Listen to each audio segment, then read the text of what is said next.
Pues buenos días, buenas tardes, buenas noches, dependiendo de donde estén escuchando. Pues hoy tenemos el gusto, gracias a la editorial Gediza, de poder platicar sobre un tema que ahorita yo creo que es el tema principal en la agenda nacional, no pero aunque el libro no es propiamente hecho ahorita, fue hecho hace unos meses, un libro de José Manuel Valenzuela como coordinador, que se llama Caminos del Éxodo Humano. Doctor, usted es experto en sociología, no ha hecho varios trabajos muy interesantes. De hecho, este libro, que en realidad se compone de 6 ensayos y que tienen la propuesta de observar al migrante, no, la problemática del migrante, como llega acá desde el punto de vista del migrante. Usted nos narra esta dificultad de estos migrantes centroamericanos. Yo quisiera empezar por ahí.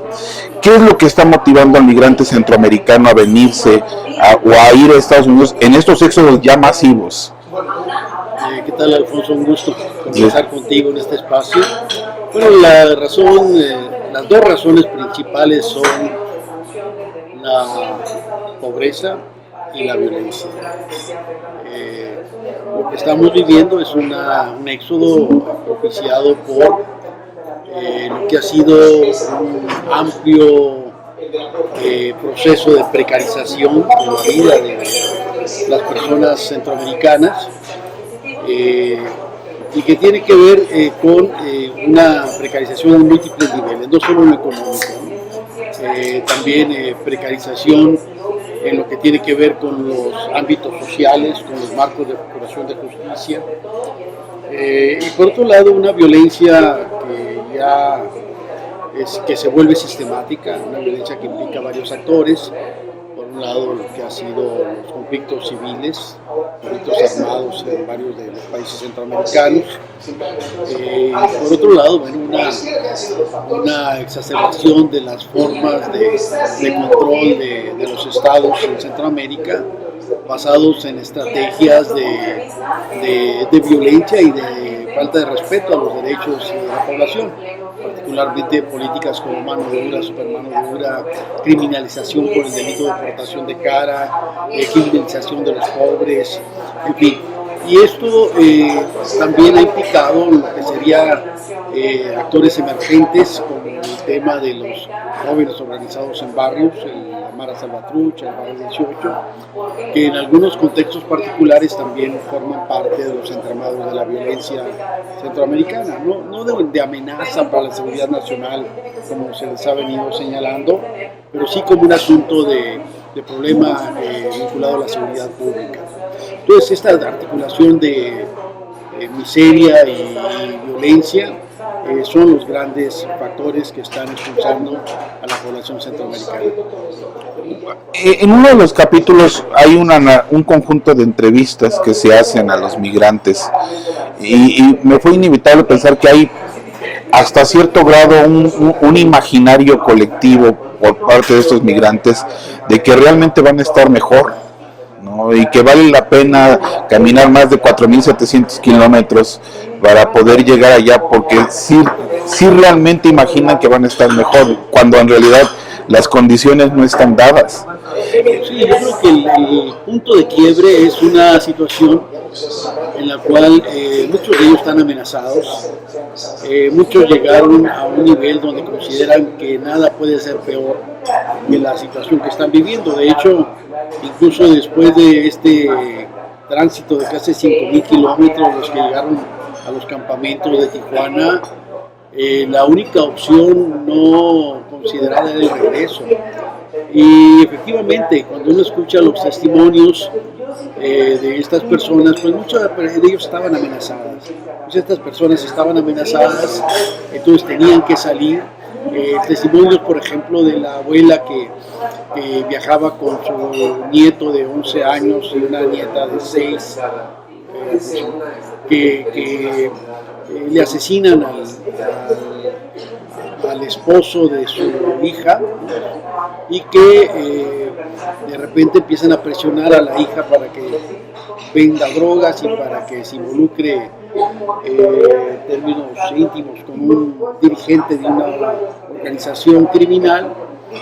Ella se niega, también la asesinan. Entonces la niña deja de hablar. Entonces, lo que ella, ante la situación de que el niño de 11 años ya empieza a sentir fascinación por las armas y lo empiezan a encaminar a ingresar a un barrio, ella pues decide emigrar con la caravana cuando se le presenta la oportunidad. Y dentro de todo, aquí lo interesante, dentro de esta enorme situación de quebranto de las condiciones de vida digna, emergen atisbos de esperanza, ¿no? Como el caso de ella decía, su gran felicidad porque en el trayecto finalmente la niña comenzó a hablar con ella. Entonces, sí, lo que tenemos es una gente que toca fondo, el electricista que lo obligaban a trabajar en la construcción de casas de narcotraficantes y que de repente ya no le pagan, simplemente lo obligan a estar trabajando sin pagarle y tiene familia. Entonces, contando su historia delante de su hija, también una niña de 7, 8 años, pues cobra sentido esta decisión de decir no tenemos otra alternativa, nos vamos y nada puede ser peor que lo que estamos viviendo. Entonces es esa situación la que al final de cuentas está impulsando a la gente a salir de sus lugares de origen.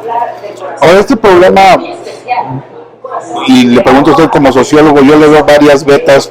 O sea, por un lado está la beta de ellos, que es una beta importante, pero también por una beta tal vez más política, en donde al parecer los gobernantes de Centroamérica viven feliz, viven tranquilos, no hay ninguna forma de presión de los demás estados. Sí, hay un envilecimiento de los gobiernos y de los grandes actores que han colocado a Centroamérica en el lugar en que se encuentra. Y no me refiero solo a los factores históricos de la United Fruit Company, ¿no? Estoy hablando de hechos más recientes, ¿no? Lo que son las políticas de tierra arrasada en Guatemala, los genocidios contra los pueblos indígenas en los años 80.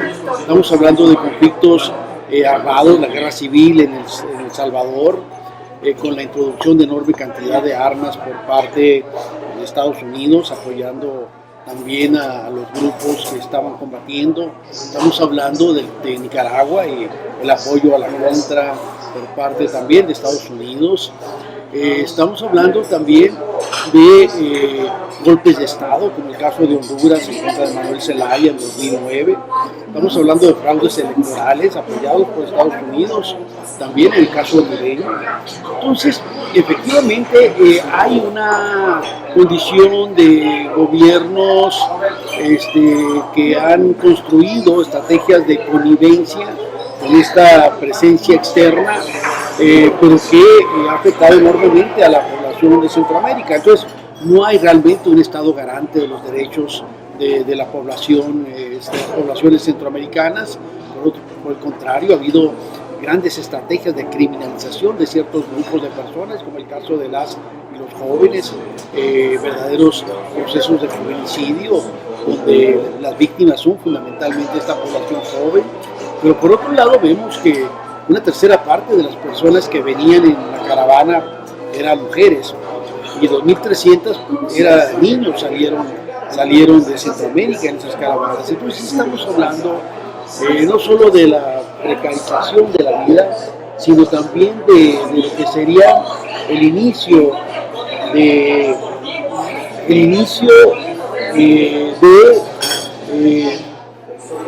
a partir de formas muy duras por parte de niñas y niños que tienen que iniciar su proceso a través de condiciones endurecidas, y me refiero no solo a estos niños, sino niños que nacen en el proyecto, niños que de menos de un mes que iban en la caravana, estos niños que de repente pedían pizza y que a ciertos sectores de la población les parecía excesivo, ¿no? que hubiera este antojo por pizza de parte de los niños después de más de 40 días caminando, comiendo lo que podían.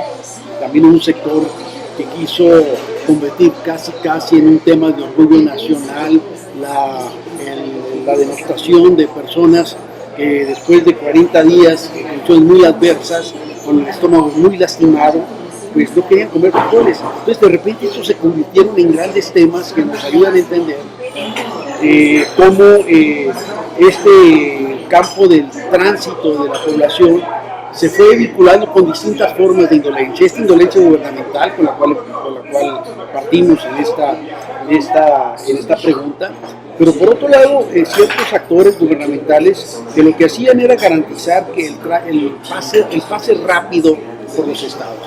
Que los camiones pero salgan del estado y sigan su camino.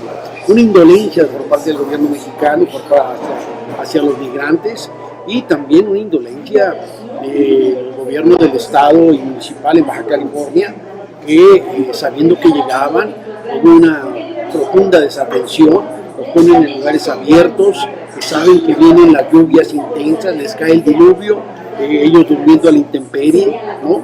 Ahí sí, entonces, todo esto, digamos, es parte de una condición de ausencia de Estado, pero por otro lado, de lo que sería la identificación de ciertos actores enormemente vulnerables, frente a los cuales no tiene ningún costo no actuar.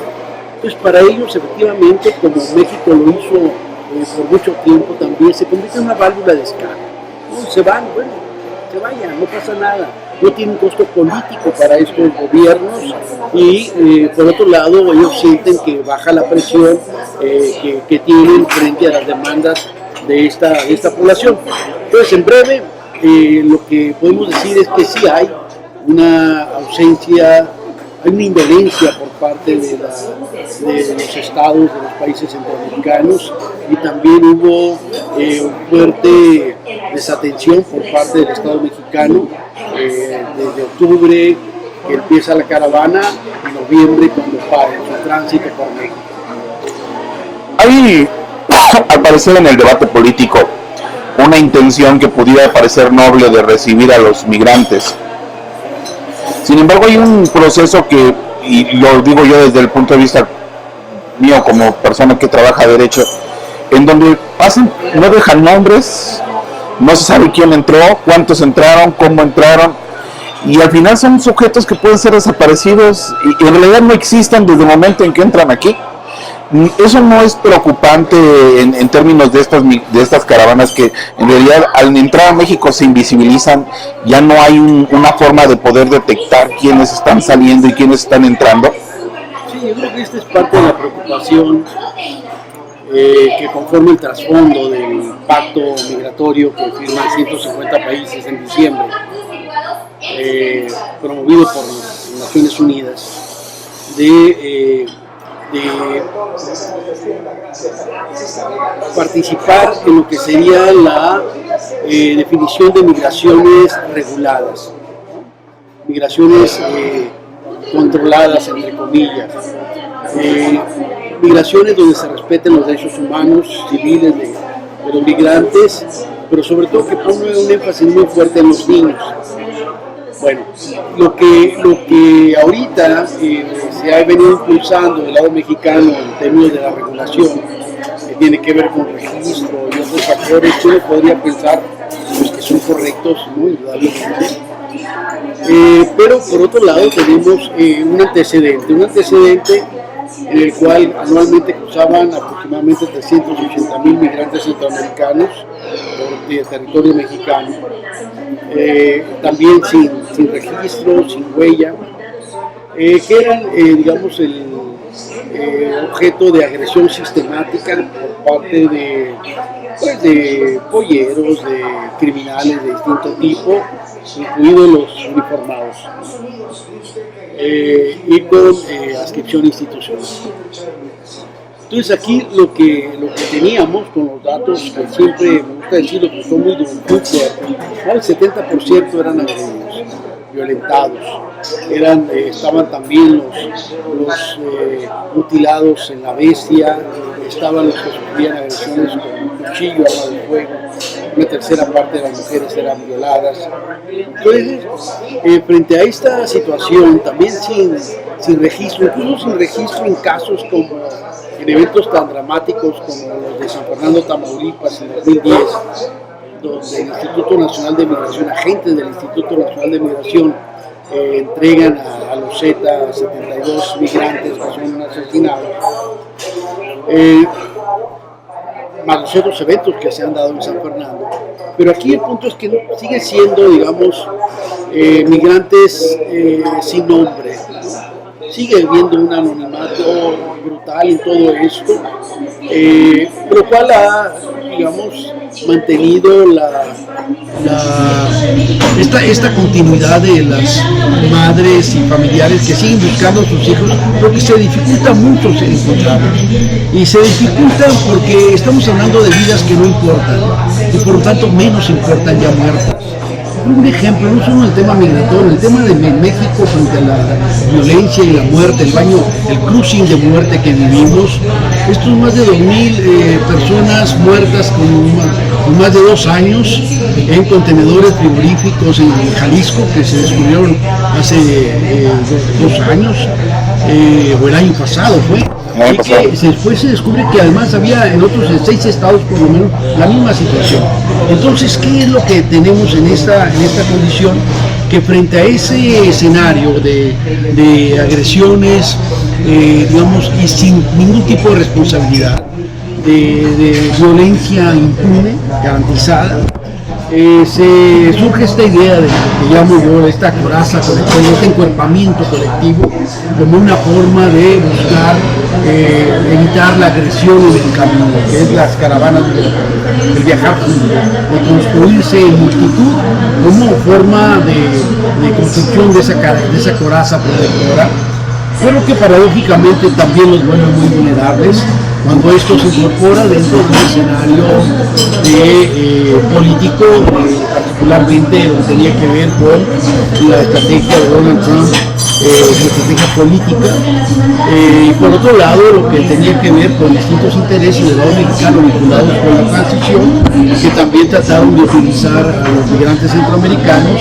como una pieza del ajedrez político. En Estados Unidos la migración desde hace ya, por lo menos desde el 94, con el 187 de Peter Wilson, se convirtió en una pieza del ajedrez político electoral, y así ha seguido siendo, pero con el caso particular con Obama, que deportó 2.800.000 migrantes, el presidente que más migrantes ha deportado, pero la condición vociferante de Donald Trump lo llevó a niveles impensables, ¿no? Esta idea de migrantes violentos, criminales, delincuentes, pensando a los mexicanos, pero a todos los migrantes que cruzaran por frontera sur.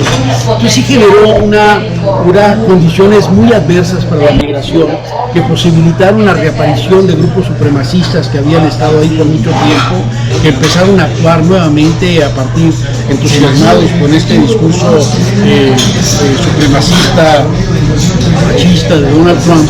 Entonces lo que coloca a México en una situación que, habiendo firmado este pacto migratorio, pues de repente la estrategia de buscar que esa migración sea regulada, sea registrada, choca con un momento y una coyuntura que lo obliga a hacerlo de una manera muy desasiada. Y por desasiado me refiero principalmente a tener que colocar a una Guardia Civil que no fue creada para eso, y que en todo caso entramos en un escenario donde lo que hace sí es un proceso de militarización de la frontera. Lo mismo que vimos a partir no de septiembre 11, como mucha gente piensa, sino a partir de la caída del muro de Berlín, empezó el proceso de enviar guardias armados a la frontera México-Estados Unidos, y cambia el sentido mismo de la frontera. Deja de pensarse en Estados Unidos como un tema, digamos, referido a un mercado internacional de fuerza de trabajo, para colocarse como un asunto de seguridad nacional, que es lo que ha prevalecido hasta ahora. Entonces, esta trapacería de Donald Trump que obliga, o que por lo menos propicia que el gobierno mexicano tenga que actuar de esta forma como está haciendo, que sí, evidentemente coloca una condición de contención en frontera sur, que no es nueva. Desde el TLC, México ha cumplido el trabajo sucio de contención de los migrantes centroamericanos en la frontera sur, pero ahora se mezclan estos dos elementos. Por un lado, el hacerlo dentro de un escenario claramente propiciado por la estrategia de Donald Trump, que obligó a México a tomar esa posición, y no hacerlo desde las condiciones que se habían planteado de propiciar un desarrollo regional y una forma regulada de acuerdo con lo que México firmó en diciembre. Y por otro lado, en una situación bajo amenaza donde sigue estando, digamos, a diario esta situación que básicamente tiene que ver con la estrategia electoral de Donald Trump, que va a seguir insistiendo. Entonces, ahora sí que se logre o no se logre, esto no va a satisfacer a nadie. Esto va a ser un problema en el cual México tiene que rápidamente salir de esa camisa de fuerza que le ha impuesto el gobierno de Estados Unidos y retomar, ya está la apuesta de ACNUR de convocar a este organismo internacional para tratar de darle salida a un problema que no tiene solución desde un esfuerzo nacional. Esto sí implica realmente la necesidad de una convocatoria donde incida la Organización Mundial de Comercio, haciendo evidente esta irregularidad, esta ilegalidad generada por Donald Trump al mezclar el tema migratorio con el tema de los aranceles, donde entre ACNUR y las instancias internacionales donde garanticen no solo una estrategia diferente, sino también recursos para poder hacer frente a algo que yo he llamado el periplo migratorio. Porque no solo estamos hablando de centroamericanos, estamos hablando de un lugar donde convergen de Sudamérica, de Centroamérica, de África y personas de Asia que también están llegando. Estamos hablando del éxodo de los pobres a nivel mundial, un éxodo global que tiene distintos puntos claramente de quiebre, puntos de muerte. El mar Mediterráneo como la gran sepultura de migrantes, temas como esta frontera sur mexicana ahora, como en algún momento fue la frontera norte de México. Entonces yo creo que sí es necesario, digamos, es parte de la responsabilidad del Estado el tema de que la seguridad, y para poder brindar seguridad pues necesita saber de la presencia de estas personas. Pero aquí no estamos frente a la regulación, realmente ya estamos frente a lo que es una guardia cuya función no es la regulación, sino que está implicando un contexto diferente. Y ese contexto diferente se contamina cuando México tiene ya la responsabilidad de recibir a todos estos migrantes que Estados Unidos esté, digamos, considerando el otorgarles como un estatuto regularizado en Estados Unidos, sea a través de la condición de refugiado o de asilado. Entonces ya de entrada hay una situación impuesta, complicada, que no es propiamente la figura del tercer país seguro, pero que como sabemos ya hace 43 días esto no funciona. La espada de Damocles que se cierne es que México tenga que asumir el estatus del tercer país seguro. Bueno, ahí hay todavía un gran campo para discutir. Es cierto que se ganó algún tiempo, pero por otro lado también es cierto que estamos atrapados en las reglas del juego que está imponiendo Donald Trump. Por ahí va mi siguiente pregunta. El hecho de que México pueda ser tercer país seguro significa liberar de cualquier tipo de conflicto a los Estados Unidos, porque ya el asilado tiene que asilarse aquí, no en Estados Unidos. ¿Tendría algún caso migrar? Bueno, en este caso, tú lo sabes mejor que yo porque eres abogado, pero la regulación en este caso migratoria está definida por varias perspectivas. Y eso, bueno, yo lo pude ver muy claro en el campamento Benito Juárez, donde hicimos el trabajo para el libro Caminos del Éxodo Humano. Pues tenías tres posiciones principalmente. Una, la de sobre todo los más jóvenes, que estaban en un campamento donde una calle los separaba de la frontera. Entonces al despertar lo que hacen es ver el muro. Entonces para ellos, si ya estamos aquí, entonces ellos, si pase lo que pase, nos la vamos a jugar, vamos a brincar. Ya estamos aquí, este muro, ya nada nos detiene. Bueno, lo detuvieron, las balas de goma, los gases lacrimógenos y las armas únicas que se utilizaron contra ellos. Había un segundo sector que que decía, bueno, yo me podría quedar aquí en México, aquí en Tijuana. En las bolsas de trabajo fueron más de 3.200 personas las que se inscribieron para trabajar en Tijuana. Eso no significa que eventualmente si se les presenta la oportunidad no van a brincar, pero por lo menos había esa decisión de decir nosotros podemos quedarnos aquí. ¿Por qué? Porque sería una situación mucho mejor que la que tendrían en Centroamérica. Y está la tercera que dicen, bueno, nosotros esperamos el proceso de asilo que puede llevar 2 o 5 años, tiempo que dure, pero nosotros nuestra intención es llegar allá y lo vamos a esperar. Entonces esto sí es una situación que nos coloca en un marco donde al asumir esta condición donde México realiza toda la tramitología, efectivamente se complica más. Y el tema ya del asilo, el derecho de la movilidad, el derecho de familiar como un derecho humano, pues se complica. Entonces ahí estamos frente a un problema fuerte, grave, y muy vinculado a lo que ha sido la estrategia de Estados Unidos a lo largo de la historia. Esto no es un tema nuevo, siempre el tema migratorio se criminalizó en los periodos de crisis económica y después cuando hay un ascenso que lo necesitan, que es la gran parte del problema, que ese juego perverso me refiero, pues simplemente los dejan pasar discretamente o buscan algún mecanismo para que ellos entren a Estados Unidos. Nosotros ahí hemos estado en esos vaivenes por lo menos desde el inicio del siglo XX, con la llamada amenaza amarilla y la explosión de los chinos de Estados Unidos.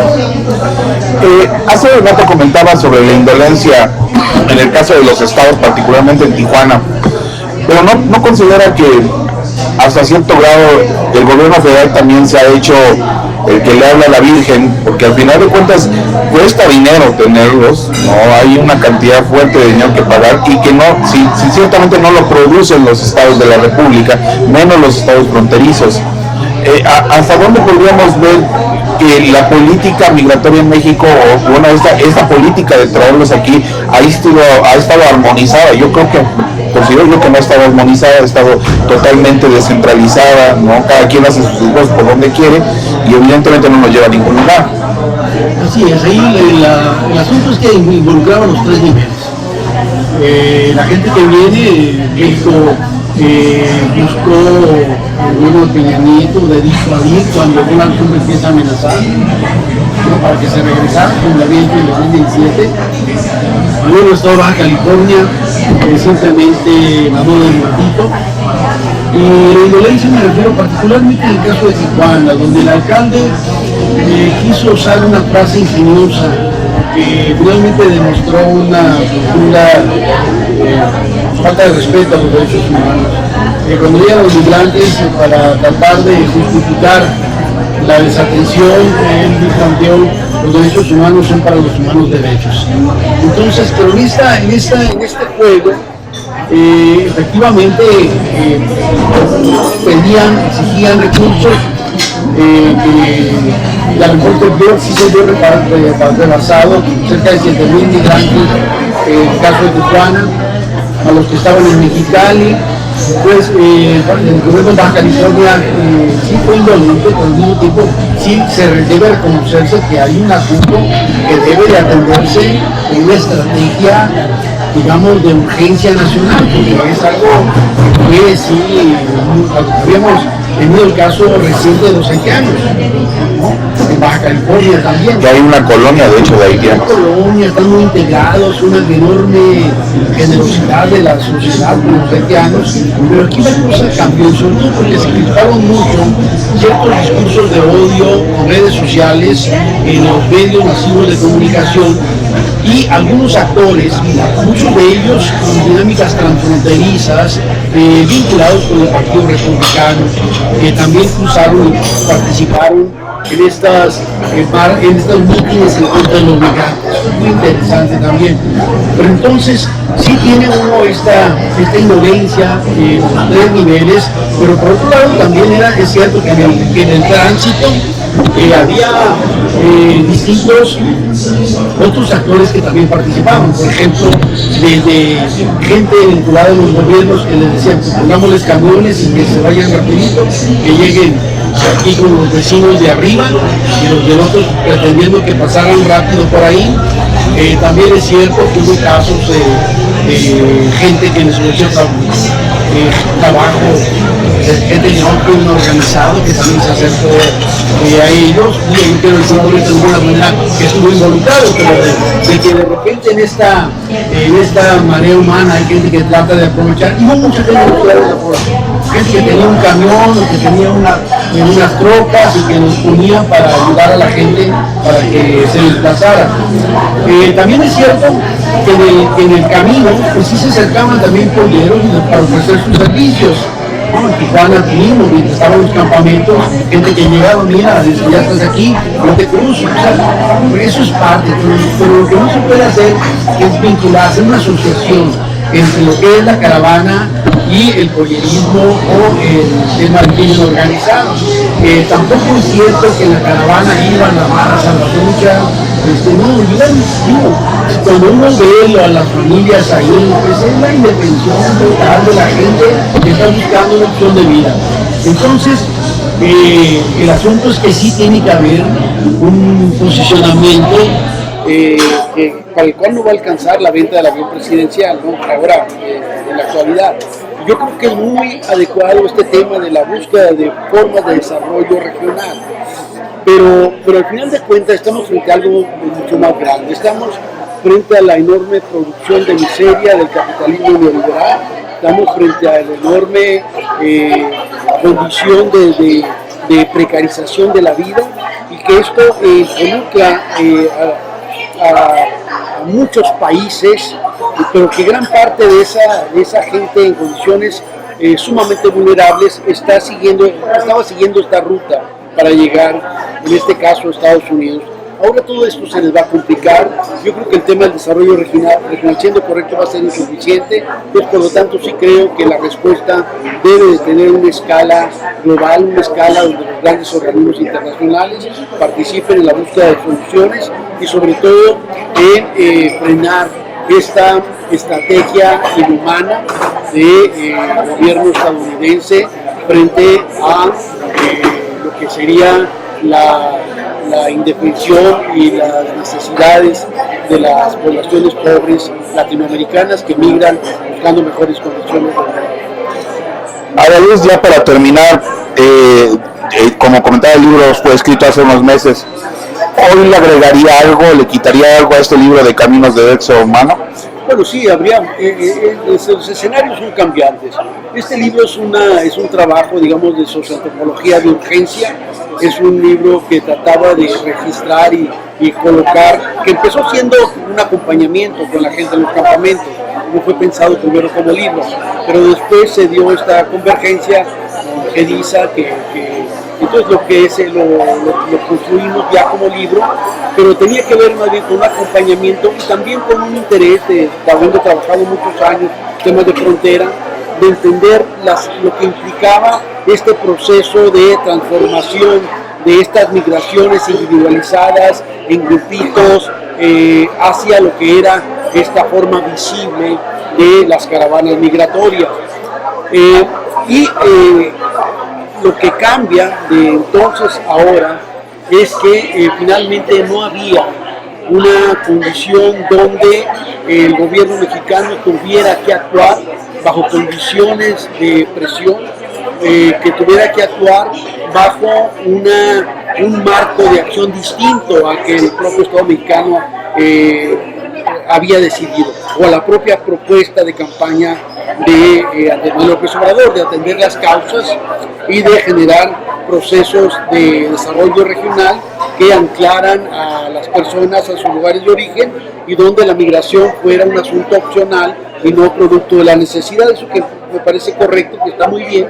No obstante, al final de cuentas, Estados Unidos ha impuesto una dinámica distinta y también ha obligado a que se recurra a estrategias de contención que no formaban parte de este plan original. Eso cambia, el libro se termina en enero todavía registrando el tema de las caravanas, pero también colocando lo que era un asunto que sigue muy vigente, porque al final de cuentas estos éxodos continuarán, las formas seguramente podrán cambiar. Yo lo que veo es que es muy probable que ahora la gente opte por regresar a las formas anteriores y empiecen a tratar de cruzar de manera subrepticia, nuevamente exponiéndose a la extorsión, a la violencia, al abuso, pero tratando de evadir los canales de justicia. Esto que decía el día en las noticias de hoy, que cruzaron 140,000, que no saben por dónde pasaron. Bueno, eso es lo que tendrá que seguir ocurriendo, como ocurrió en Frontera Norte, y sigue ocurriendo hasta la actualidad. Pero eso no es el mejor escenario para los migrantes. Al final de cuentas, estamos otra vez frente a un escenario que incrementa la vulnerabilidad, que incrementa las posibilidades de agresión para la población migrante. Doctor Valenzuela, ha sido un placer platicar con usted de este interesante libro. Muchas gracias. Muchas gracias.